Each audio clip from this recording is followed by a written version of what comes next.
Hello, everyone. Welcome to Conversations 3X, presented by IE Horizons. I'm Kamaljit. And as always, we are finding ways to empower women, talk to people who can tell us about the power within ourselves and how to improve ourselves to overcome daily life challenges, spiritual challenges, and look at the world as a global community. So today we are talking to Archana Arun. My focus will be on the philosophy of the Bhagavad Gita, understanding the humanistic spiritual aspect from there, and let's hear what she has got to say. So, hi Archana, how are you? Happy to have you here on Conversations 3X today. Thank you so much, Kamaljit ji. It's a pleasure to be here with you, and thank you so much for this opportunity. It's me who needs to thank you, and I would love if you can share. There is so much about you I was reading, and can you share a little bit about yourself? Of course, we are focusing on the way of life we need to have in the current times, based on probably the Bhagavad, the Upanishads, Puranas. There's so much of knowledge out there, but you have got so much more to share. Please share about yourself first. So my name is Archana Arun, and I'm a healthcare professional in Canada. I'm based in Ontario, Toronto area, and I'm a physiotherapist by profession, but over the years I have developed a passion for mental health also, and I'm a founder of Mokshadham Foundation. So this is a platform where we have made yoga accessible and affordable to people because our classes are all donation based, and we do a lot of free camps in person and online. Wow. And yes, so over the years we have touched thousands of lives. So it all got started in the middle of pandemic when the second wave of pandemic actually hit India, and we were seeing a greater need for physical and mental health restoration. So I collaborated with around 20 yoga teachers. So I'm not only a healthcare professional but yoga and meditation teacher too.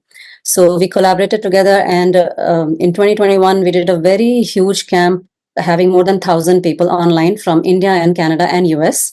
Wow. Participating, and in 4 different languages. So English, Hindi, Kannada, and I think it was Tamil also.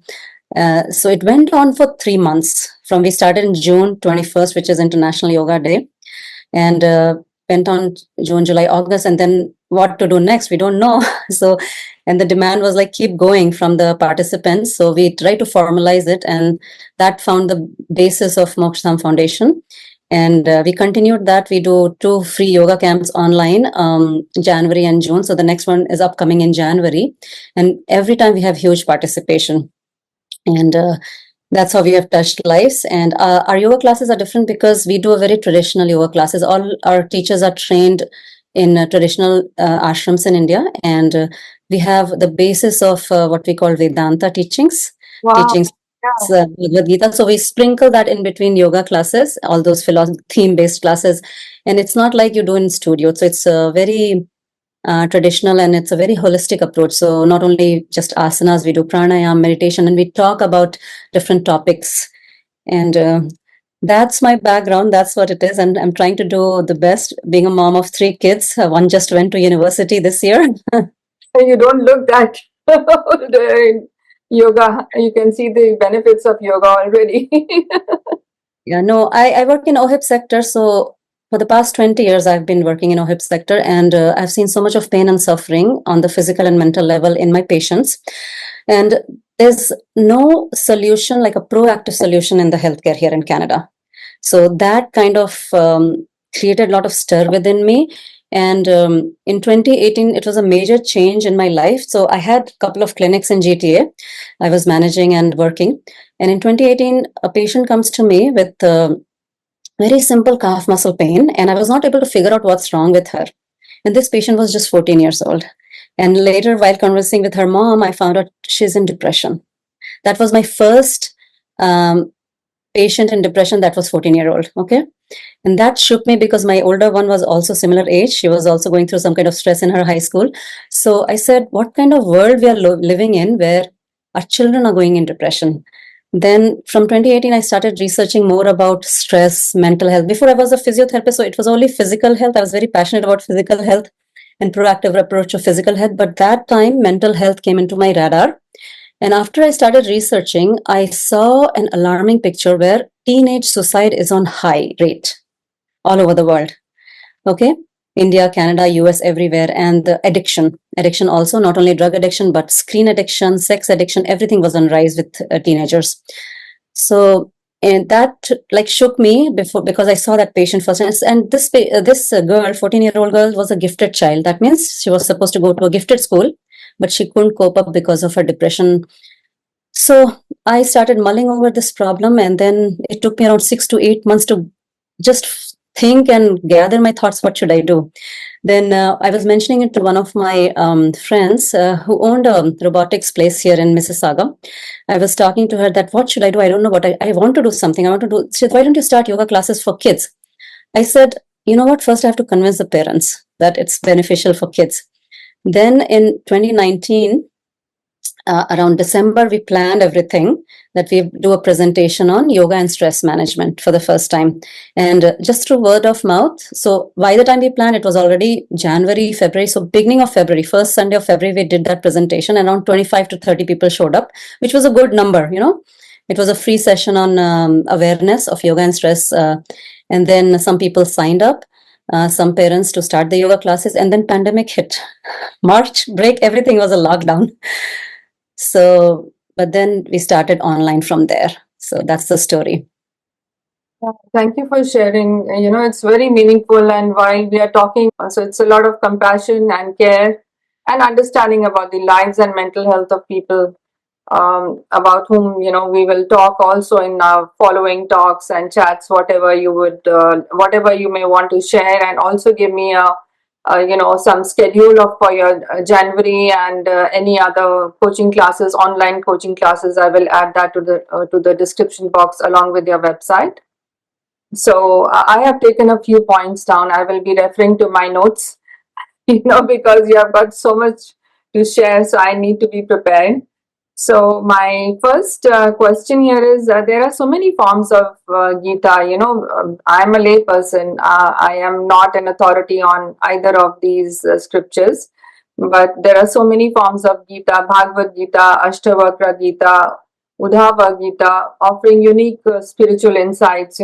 Each has got something else to share, the next level probably in human life. And how can exploring these Gitas help us, as individuals, find guidance that is tailored to my spiritual growth or my daily life?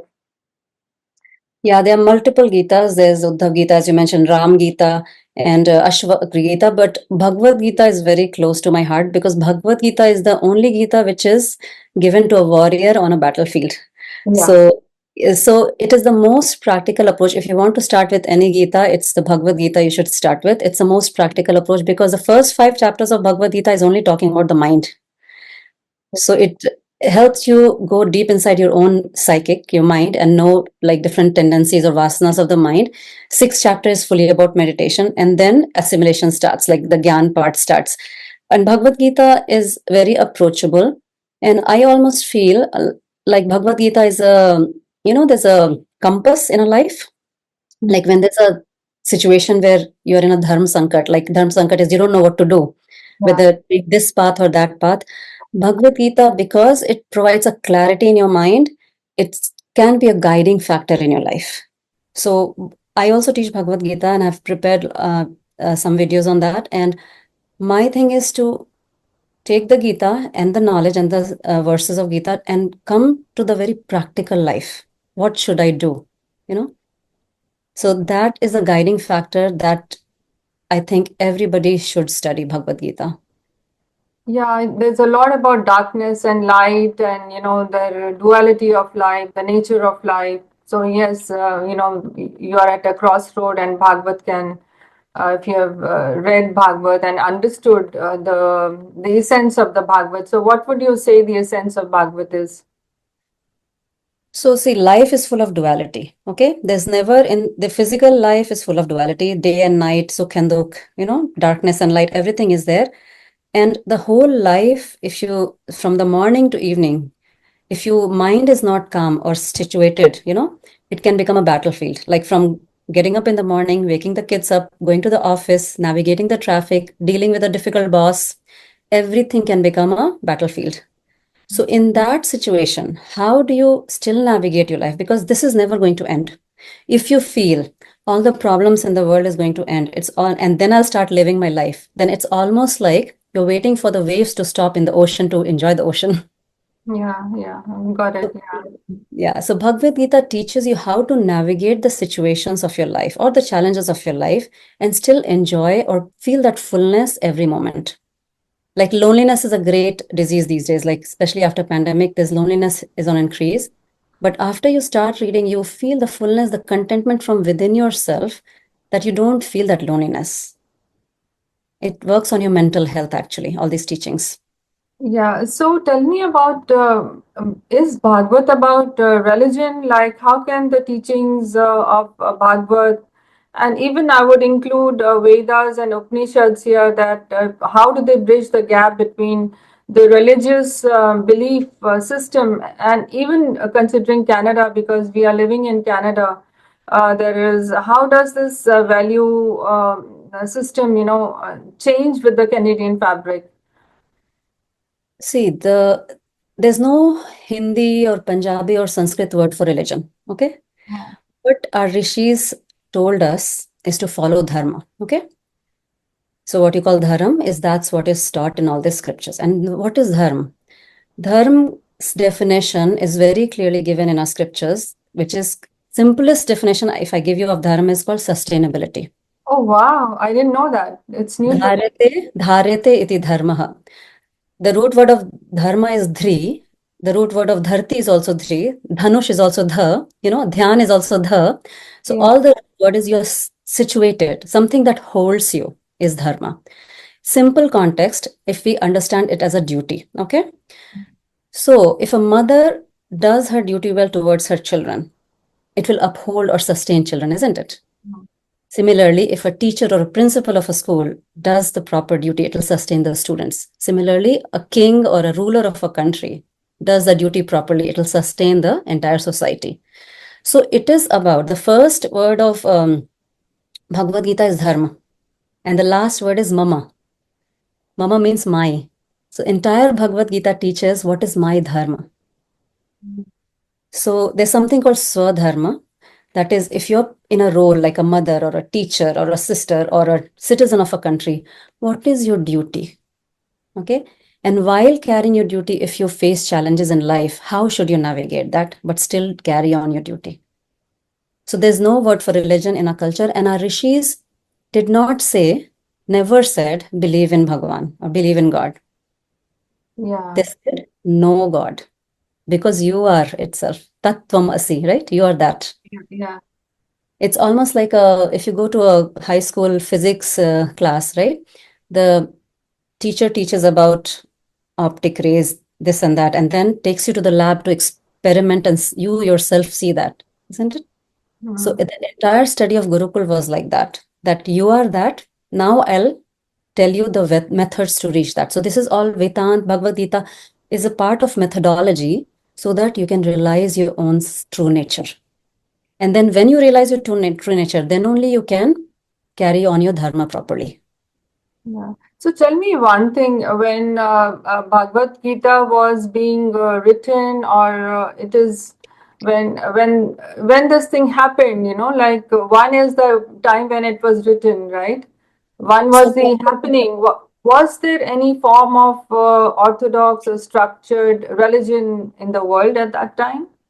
Was there anything? only dharma, there was no religion. So the Hindu word is not mentioned anywhere in our scriptures. Okay. Yes, that's what I was wanting to know. Yeah. It was given to us by the Arabics or the West because it's all nomenclature, right? As people who lived near Sindhu Ghati or Himalayas, they're called Hindus. So it's like a nickname given to us by the West. Okay. So first thing that has to be clear. And Bhagavad Gita is a part of Mahabharat. Okay. So it was Shankaracharya, Adiguru Shankaracharya, who took out the 700 verses of Bhagavad Gita from Mahabharat, thinking or having this understanding that this is a gem hidden inside Mahabharata. So he was the first one who wrote the bhashya of it. Bhashya means the translation, and he explained everything in his own words. And then from there, he started propagating it as a Bhagavad Gita. Okay, before it was a part of Mahabharata and not like a separate text.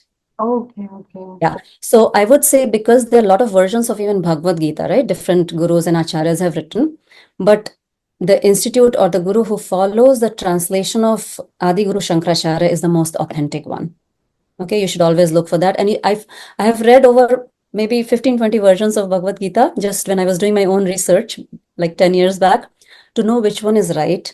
And then I understood this, that whoever is teaching the translations of Adi Guru Shankaracharya is the most authentic, and they have the most clarity. Okay. A few months ago, I was searching on Amazon, where, nowadays Amazon is the best place to get your stuff easily and, fast. So I couldn't decide what kind of Bhagavad Gita, how I'll ask you, about, yeah, I will order another one, and just see.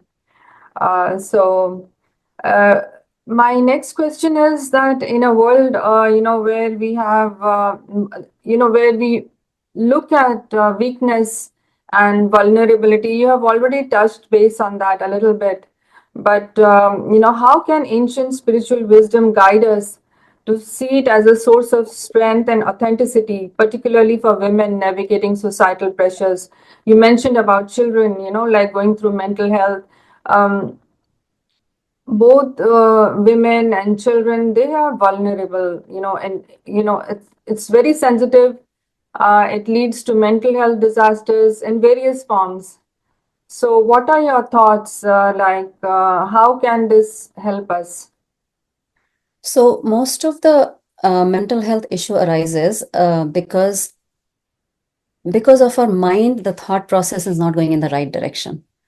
Okay. And for children, it may be circumstances are also there, right? Like we are not able to, for children, it's totally different because they're so vulnerable. Yeah.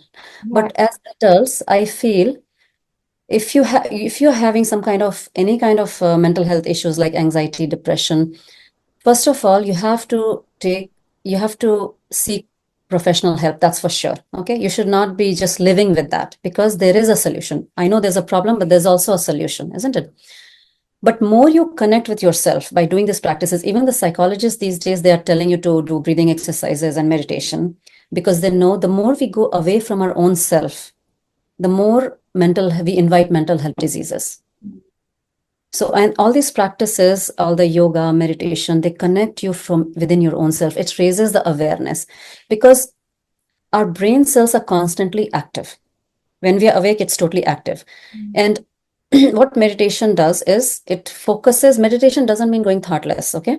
Meditation means to develop that one point focus. So we usually have a object of meditation. It's called alambana. So mind needs to hang on to something. Mind cannot live without hanging on to something. Always. So for example, if your mind is addicted to coffee, if you plan to stop drinking coffee because you have so much of addiction that it's causing trouble to you, then suppose you think this from tomorrow morning, I'm not going to drink coffee, but then you have to fill the void. You have to start drinking something else at that time. It Yeah. could be a buttermilk, it could be a smoothie, something. So similarly, the mind cannot remain empty. The thought process is the basis of mind. Okay. So if you're not thinking about your problem, then you have to put your mind somewhere else so that momentarily it gets some relief. And that's how meditation helps. It creates a space in your mind. So you are also you have studied various forms of meditation and therapies for this. I was reading about Yes. Yes, I have done cognitive behavior therapy, and I have done a lot of meditation courses to equip myself or to know what different schools of thoughts are, just to know. Yeah, but the best meditation technique is given in Bhagavad Gita. Yeah, Uh, that's what about it? So it's focusing on self. But focusing on self and that nirakar or that formless is very difficult, isn't it?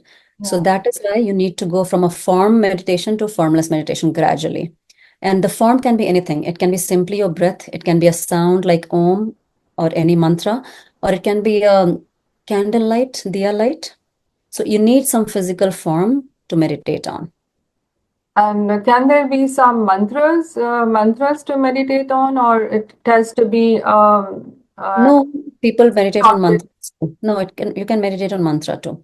Mantra chanting, in fact, in chapter 10, it's given as the most powerful form of meditation Oh, because suppose you chant Om Namah Shivaya, so it's going from A B C back to A B C, A B C, A B C. So mind in mantra chanting, mantra means tra means instrument, man is mind. Okay, so it's an instrument to train the mind. So mantra is very simple that. So, why mantra chanting is effective? I'll give you an analogy. Like if you stand in front of an ocean, you feel very relaxed, isn't it? You know why? Because you see the same water constantly, but there are waves built into it. So, there's a movement in a constant thing. yeah, Your yeah, mind gets strict, and that's why feels that it's seeing a lot of things, but it's just seeing water only. yeah, yeah, Similarly, in case of big bonfire, right? If you stand in front of a big fire, then also you get relaxed because there's a constant movement built into the fire, but you're still watching the fire. yeah, In mantra also, there's a constant movement built. You have to chant ABC, ABC. Your mind is tricked into chanting that, but you're constantly repeating that. So that repetition, there's something in our brain called happens to our brain called neuroplasticity. Actually, my research was in my master's was that how you can train your brain cells through repetitive movement to adapt something totally new that you have never done it. So that's called neuroplasticity of the brain. And I have worked with stroke patients. So I did my master's here in Winnipeg, University of Manitoba. So we used to train the stroke patients with some gaming devices or some kind of hand movement because the hand function came very late. So we used to give them certain activities so that they have this repetitive movement of the hand and the fingers. And that's how we trained them. that's good to know. Yesterday, I was talking to one lady. She's a friend of mine too, and Mhm. she overcame brain cancer, and she's also doing a lot of therapy and working on herself. So I think I will share your info. She'll definitely watch the podcast for sure. And let's see what how you can help her. I hope she will get in touch with you. She's helping people, heal through natural foods and juices and all that. She's also doing naturopathy now, just to help herself and other people Yeah. to. So what other insights, Gita, Vedas, Upanishads can you also, first of all, many viewers may not be familiar with Gita, Vedas, and Upanishads. For us, these are all ancient scriptures. So what are the differences between the three of them? These are all ancient scriptures, but and even the Puranas. Yeah. Okay. So Vedas are the most ancient, the Rig Veda, Atharvaveda, Sam, and Yajurveda. There are four Vedas in our scriptures. Upanishads are part of Vedas. So Vedas were divided into mainly two big portions. One is the Karma Kand, the second is the Gyan Kand. So in Karma Kand, they're all rituals, the mantras, and the meditation techniques, all those things are given. Gyan Kand portion is all about Atma Gyan, and that portion is called Upanishad. Okay, so it's all coming from Vedas. Now, the name Upanishad is Sat is the root word for sitting. Up means near. So when a student was qualified, when student used to go to Gurukul, they used to study all the Vedas, right? Everything. But some students who qualified, and it was a small group who read Upanishads in great detail because that was all about self knowledge, the Atma Gyan, what we talk. And they used to sit near the guru, and that knowledge was transmitted. Most of the time, it may be one to one also, or it may be a small group. So that's the root word of Upanishad. Come near me, and I'll give you that knowledge. So it Yeah. was very personalized one to one teaching between a guru and a shishya. And most of the Upanishads have a lot of stories. Like Katha Upanishad is like story of a 11 or 10-year-old child, Nachiketas, who goes to Yamraj and wants to know about the knowledge of immortality. So it's through a story form also. It's very interesting actually to read. It's nothing, you don't have to be afraid of these books. That's what I wanted to say.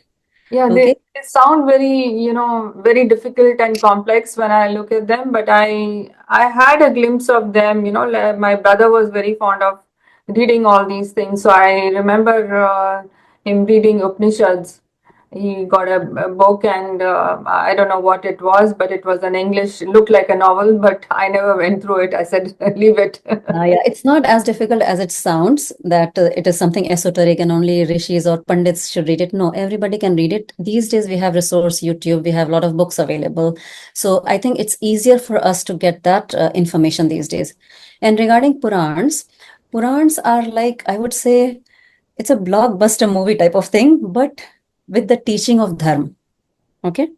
But it has a lot of colorful stories. The Purans uh, have a lot of imagination built into it and a lot of symbolism built into it, right? Like the churning of the Meru Parvat, when the wish comes out and the Amrit comes out. Do you know that basic story? So sometimes it can also be symbolic, like the mountain can represent your spine, the churning can represent the process of meditation. And whenever you sit for meditation, most of the time the poison comes out first, and then the Amrit, the nectar comes out, things like that. This very symbolic. And no matter what Puran you read, suppose you're reading Bhagavad Puran, it's all about Krishna. If you read the Shiv Puran, it's all Shiva is all there. If you read Devi Puran, it's all about Devi only. So, but we have to understand one thing, everything is just an essence of that divinity. They are represented in different forms, but there's nothing different. Main thing to learn is what you can learn from it. For example, in Markandeya Puran, we have Durga Shaptasati, where it comes from, the Devi Mahatmya. It's a verse on Durga and the entire festival of Navratri. So most of our festivals and the rituals of the festivals are based on our Purans. All right. I think Puran has held that gyan inside us through the rituals. Okay. Tell me about the stories and the narratives that are being used in this. Did they really occur? The things, did they really occur, or are they just Not fantasy? everything. No, not everything. Those are so why Purans were written? Purans were written for simpler minds, and most of like it's children's comics book, right? It's visual. It's very, very visual, and you get it, but you have to understand the essence also behind it. You just don't read the stories or just do the rituals mindlessly. So that in the present context, I feel that gap has come. People know the stories, all the colorful stories, they do the rituals, but they don't understand the real meaning behind the rituals or the significance of that rituals.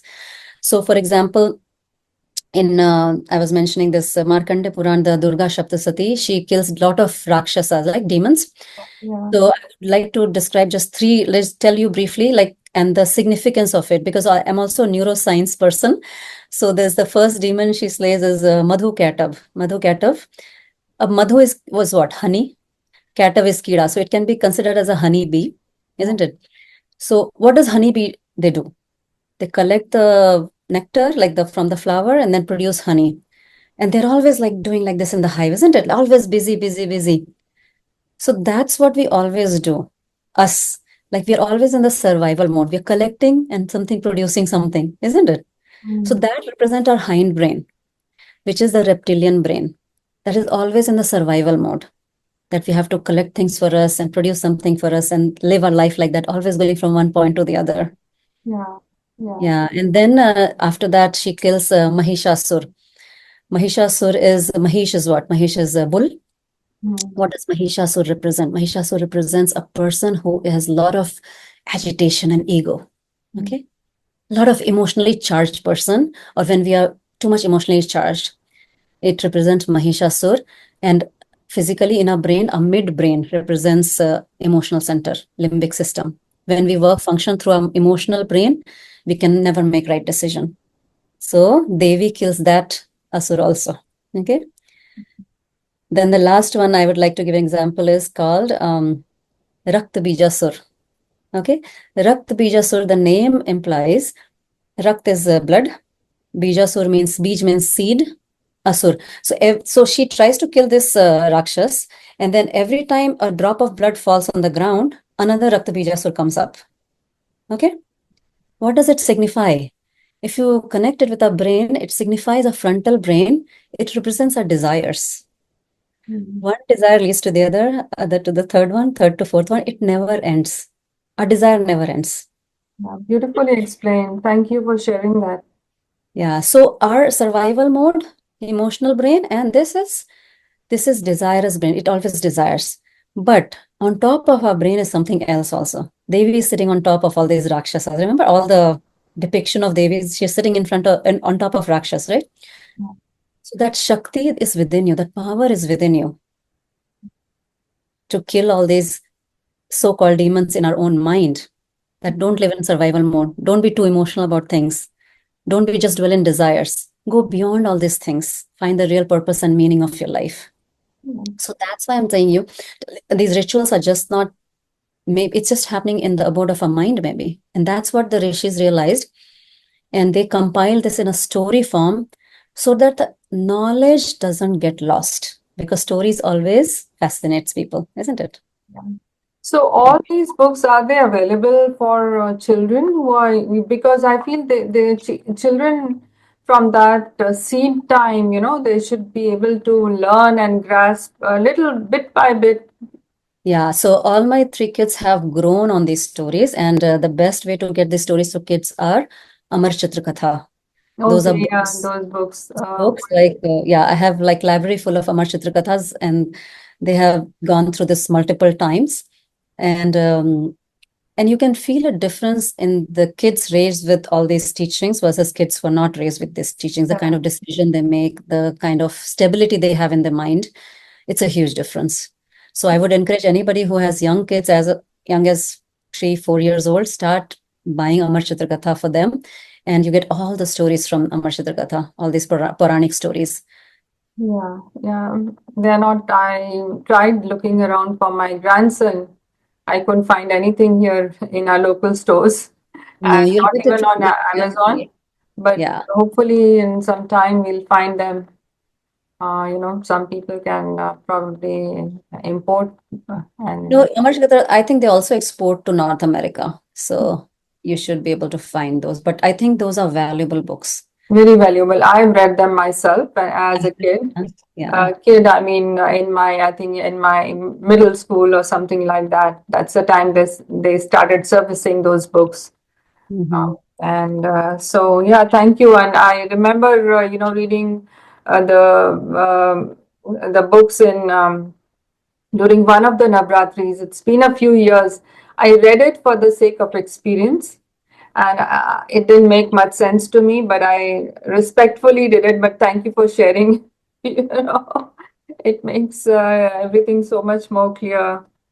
So, like when we think about women today, how do these ancient texts portray the role of women as creators, leaders, and spiritual guides? You are one, and how do we bring that the best in their lives? Like women we are interacting with, we are working with. I have worked with women at various times. They have had their own pains, and at that point of time, it's hard to help them connect even with their inner core, and what to think about leadership. And I know that women are born leaders. There's something about that's why I think it comes from Shakti. The very name, the feminine is Shakti. So, So in our culture, the Shakti and Shiv are equally worshipped, right? yes, And you said that you born in the Sikh family, so when you do Ardas, it's Bhagavati come first, isn't it? yes, yes, absolutely.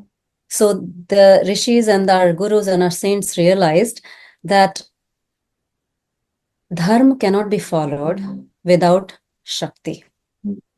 Okay, a weak person cannot follow dharma. Okay.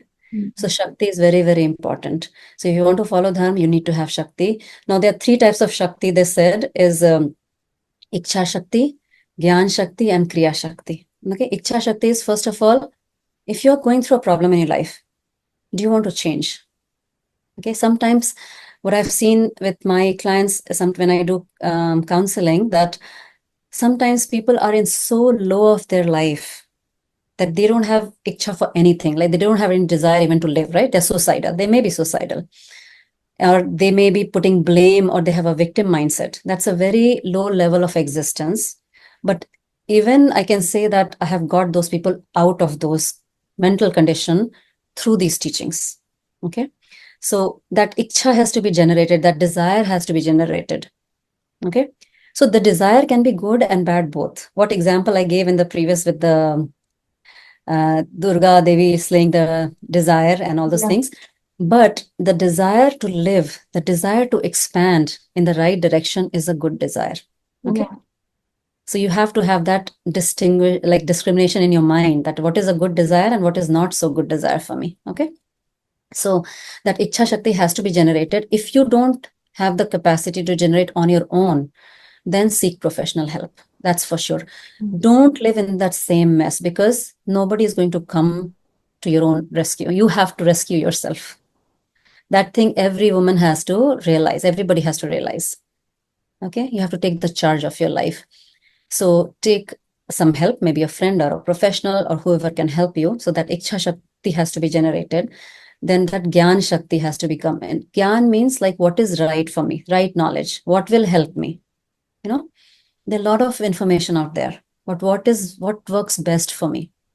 Even Yeah, though they are right in your how to define what is correct, because right is again very relevant. yeah, When I look at the word right, I feel challenged myself when I talk to my own children at times. Telling them, okay, this is not right. The first, how do you so say that? I understand your question. So I always go with what is dharma, what is adharma. Okay, going with the rather than right and wrong. So again, another definition of dharma is ahimsa parmo dharam. Ahimsa is the highest dharma. Ahimsa doesn't mean non-violence. Ahimsa means path of least harm. For example, I'm in the medical field, so I'll explain you that way. A patient comes to a doctor with a lot of problems in the leg. Okay, so much so that to save the life of a patient, the doctor has to cut the leg. Otherwise, the patient will not survive. Is there a hinsa in that? There's a violence in cutting the leg, isn't it? There's a Yeah. lot of bloodshed. But what is the path of least harm? Mm. What is a greater good? So, what is we are sacrificing? Okay. If to say something will cause more damage, or to keep quiet will prevent damage, or to keep quiet will cause more damage. So that is why our rishis did not give a doctrine or dogma that do this or do that. Even telling a lie, okay? They didn't say, see the situation and then, like, you have to speak the truth. But the truth that causes more damage, you better keep quiet. Mm. Okay? Yeah, that's That is, wisdom, right? yeah, because the onus of the karma is given to us. We choose. Okay, they have told follow dharma. Dharma is the action in the right direction. So every situation can be different. What do I decide? That is based that comes from the gyan, the knowledge. The more knowledge we have about ourselves, or the insight into our mind or the situation, then we are able to make the right decision, isn't it? Mhm. Sometimes we make a decision 5 years down, we think that we should not have made that decision because at that time we did not have an idea.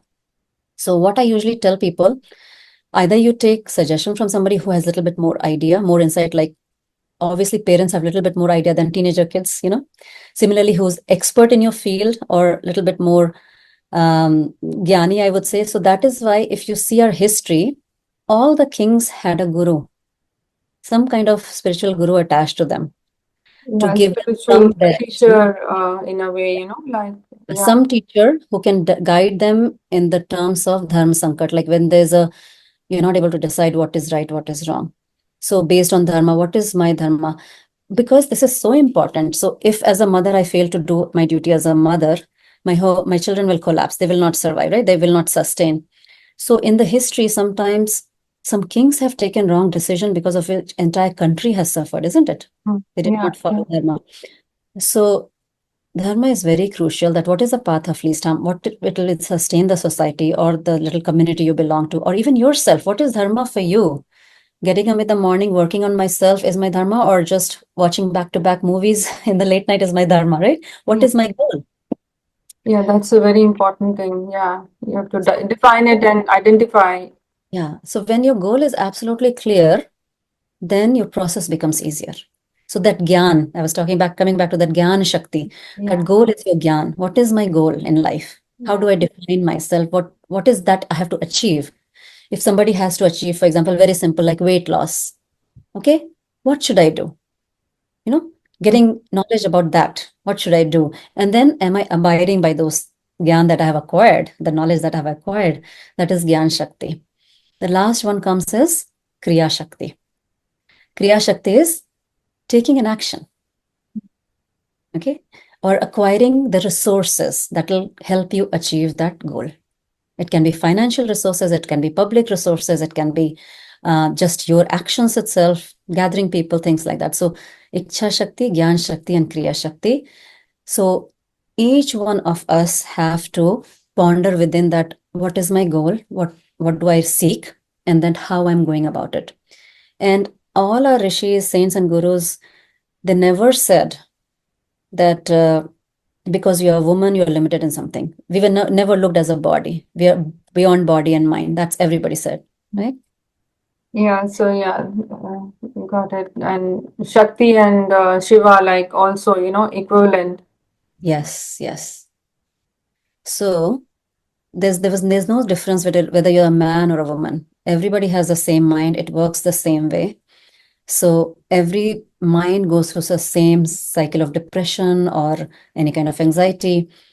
Is just the support system we have to develop around us, and also create our own boundaries. Like if somebody is troubling us at work or at home, you have to create your own boundaries. That Shakti, where you create your own boundary, also comes from within with your own practices. That meditation or that yoga class gives you that confidence, all this knowledge that gives you confidence to create your own boundaries and not anybody invade your boundary. That is also very important. And I feel most of the time women lack that physical or the verbal ability to create that boundary, that hey, I don't like this, I don't want this to happen again, right? Yeah, there is a power dynamics, like whether it's the workplace, whether it is the home front or a peer group. Power dynamics always plays a role, and power can be in terms of. I'm also into diversity and inclusion. It kind of it is a subject that bothers me and triggers me very often. And so I think going within and seeking the information within does give you that wisdom and knowledge how to deal with it at the right time. But Mhm. can we define it? How do we get it from within? So as I said initially, Arishi said that Tvamasi, you are that Yeah, divinity. So that divinity is within us. We just have to tap into it. We have a lot of energy sort of in a latent form, the potential energy. Once we tap into it, because you're not a body, you're not a mind, you're not even defined by your race, culture, religion, anything, right? mm, Once you start seeing yourself as a human being, that I'm a human being, this is my goal in life, and this is the methodology I'll follow, and you work on yourself, physical and mental. So the world respects power. So if you become powerful, you become a great businessman, no matter what religion or race you belong to, people will respect you. Or you become a great scientist. yeah, So I think division based on or celebration based on religion or race is also not that I'm very fond of. It's fine that a lot of uh, discrimination has happened in the past, but I think we have to train our children to go beyond and not identify with any race or religion. We have to go beyond this. yeah, yeah. Not keep telling them that, oh, you belong to this religion or race, that's why things are happening with you, or you have to do extra work. No, it's nothing like that. You develop that power within you, and the world will salute you. I'm telling you. Yeah, yeah, you just said the perfect thing that I wanted to hear, like something that I was fumbling for words and you just coined it right here. Thank you for saying that. So, my which spiritual practices would you shared a little bit, but which spiritual practices in your own way you would like to recommend for individuals who are trying to seek a balance, balance within their own emotions and resilience in the face of, whatever that is happening in the society. There's a lot of turmoil, can be like, again, I said, it's a workplace, it is your friends, it's a modern way of life. It's everything is so fast paced. What kind of a spiritual practice would you Yeah. recommend? So spiritual practice starts with the physical practice. So there are three pillars of good health. First is a good exercise or any kind of activity, you know. It can be yoga, it can be Pilates, it can be going to a gym, any kind of physical activity is a must. Then good food, nutritious food. Don't do shortcuts. So because you are what you eat, your body at least, you know. So if you eat every day, eat frozen, stale food, you won't get that energy. So we call it prana, right? The prana comes from the fresh food cooked every day. And not even every day, even if you've cooked with your own hands, if it's leftover, it's better than outside food. That's what I would say in this busy day, right? Yeah. So that's the second pillar. I always focus on nutrition also. The time that you eat and how you eat. Oh, Okay. yeah. Yeah, very, very important. So how you eat, I more focus on. I don't focus on what you eat in the sense that's least important, but how you eat is more important. Are you doing mindful eating? Or are you watching some kind of violence or some kind of news while eating?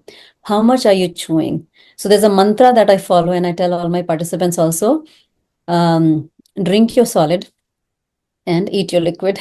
That means you chew your solid food so much that it becomes liquid and then you gulp it in because more than half the digestion happens in the mouth. And Mm. if your gut is not happy, your mind is not happy, write it down because our gut is a second brain. It communicates. Okay. So gut health is very, very important. And it is also a part of spiritual health because spiritual health is nothing but taming your mind. But if your gut is not happy, you have got aches and pains in your body, you won't be happy. The third pillar of good health is good sleep routine. That is a must. So our body follows something called circadian rhythm, which is day and night cycle. Mm. So if you constantly sleep after 11 p.m., so your sleep hormone depletes and cortisol increases. Cortisol is a stress hormone. It's a precursor for a lot of thyroid, diabetes, and cholesterol. So somebody who's constantly waking up after 11, the entire body system becomes hyperactive because the body thinks, oh, something is going on. I have to remain awake. So it was supposed to shut down the system at 11 p.m., but it wakes it up again. And then if you go past 12, you cannot sleep till 2 a.m. Have you felt that way? Yeah, yeah. I am a late night sleep, and nobody knows better than me. I think I don't sleep. I really don't sleep well at night. So I So think if you I do need this for a some. period of time, that Yeah. in your body, that melatonin, that naturally sleep hormone, that reduces permanently, then you have to take sleeping pills to induce the sleep. Mhm. But if you follow a good sleep hygiene, that is very, very important because your body and mind needs rest. So these are the three pillars of good health if you want to start any spiritual practice. Mhm. Yeah. And then And for what about meditation, people who want to meditate, at night, they feel everything is calm and like in my case, what do you say to that? Or would you say wake up in the morning? yes, morning is much better time after 4 a.m. Anytime you can get up. I think that's a much better cycle for the physical and mental health because our body is supposed to sleep after, like from after the sun goes down. But because here we are living in Canada, like sun goes down really down fast Yeah. these days in winter. But still, there's a line 10 or 11 is should be the max. You should not be awake and you should not have exposed yourself to the screen after 9 p.m. That's what they say. So, and you do wind down activities, read books, listen to some music, or do some gentle stretches before you go to bed.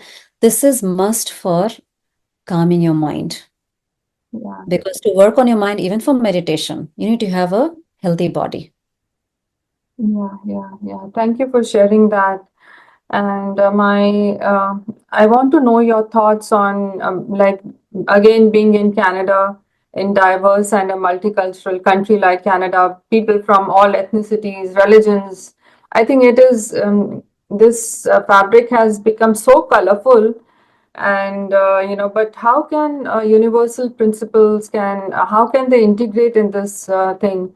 Uh, Particularly based on this wisdom of the ancient scriptures. I feel sometimes I have that gut feeling that there is so much of profound knowledge in the Bhagavad that it has to seep through the society as information, not as a religious text, which it is not. People try to relate it to that, relate it to religion, but like we just discussed, dharma is not about religion at all.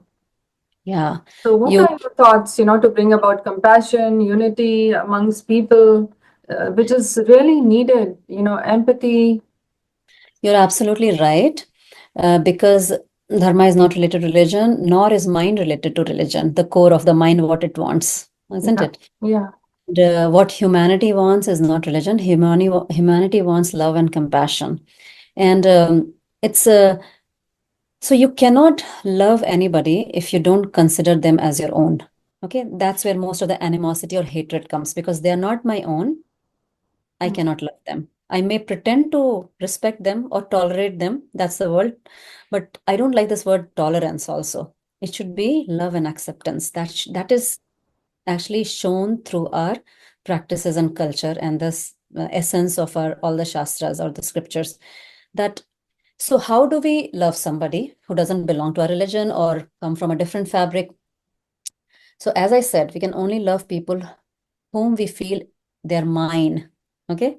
mm, So what happens when you start doing these practices of yoga meditation? Your circle of minus gradually increases. mm, First, you feel that, oh, this is me, this is my kids, my family. And then when you interact, as you grow older, probably become a teenager, you get related to your friends. These are my friends, my community, my religion, my country. As you go, suppose you start living in Canada, now you feel one with Canada because you've lived and experienced. When you read the scriptures, so there's a shlok in Bhagavad Gita, Aham Atma Gudakesha Sarvabhuta Shiyasthita. Like, hey Arjun, I am the one that is situated in each and every heart of each and every being. So mm, when you come to that point, you feel the essence in you, and essence in me nothing different. You mm. are essentially me reflected in that body. Then that love for you comes out of me. Okay. So that's what the goal or the end goal of all these teachings are, to see oneness in everybody. And that is the only way you can love others, when you see oneness in the other person. Yeah, that's a huge, expansive state of mind and life to embrace everyone, because everything is contained within that oneness. Yeah, because right now we only go with identification. Oh, Yeah. like I'm an Indian, I'm a Canadian, I'm brown, and he's white or she's this thing. We live in pockets, we live in identities. Whereas the knowledge of yoga, Vedant, everything tells that go beyond all these identities. You're not this. So there's a method called neti, that I'm not this, I'm not Yeah, that, yeah, negate everything, negate. yeah, So Vedant means Upanishads. So because it comes at the end of Vedas, it's called Vedant also. yeah. So there's a teaching called neti technique. Mm, I'm not this body, I'm not this mind, I'm not even a male or a female. Then you start feeling oneness when you keep practicing, and there's plethora of practices, right? So, and not every practice will suit everybody. So that's why you need a guide, or you can experiment yourself if you have a lot of time, what suits you and what not. So when you start doing this practice, you'll feel that your compassion for people has increased. And not only that, the situation that caused you problem 5 years back is no longer a problem for you. It's only a situation. mm. Maybe the situation is the same, but it's not bothering you. Yeah, yeah, So something changes within our mind yeah, yeah, after these practices, and that is very profound. yeah, yeah. Is there anything else that you want to? You're a wealth of knowledge. You're an encyclopedia. I mean, Feeling. I would love to talk to you again multiple times. Let's see how it works out. Learn more from you, but definitely share. There's something that you want to share for everyone in Canada, particularly. Yeah, it's never too late to start working on yourself. I think that's the first duty you should have, is self-care regime. Okay, every day, and then follow a good routine, and then gradually, don't quit, because it happens gradually. It doesn't happen all of a sudden. So it's not a nail we can fix, it's a body and our mind. It takes time, step by step process, and it takes long time to change our mind, change our body. So training of the mind through meditation is nothing different than training a biceps in the gym. It's boring. It's very boring. People try to meditate and they sleep. It's okay. But coming back to that mat is what is more important. So don't give up. Don't try meditation for 3 weeks and say, oh my God, nothing works. No, keep doing it. How does it matter? 2 minutes to 5 minutes. That's all I say. Start little, mini goal, but you must commit to that mini goal every day. Yeah. Just 2 minutes. I'll sit and focus on my breath for 2 minutes, or I'll sit and chant this mantra for 2 minutes. I'll just do one posture today. That's all. That's all you have to start with if you haven't started your self-care journey. So it's all about self-care journey. Yeah, yeah. It was lovely talking to you. Just I don't know how to thank you, Archana, but Pleasure. looking Thank forward you. to meet you again. You're a wealth of knowledge. I'm grateful to God, and I'm grateful to you. Thank you for being here. Yeah. Namaste. Namaste.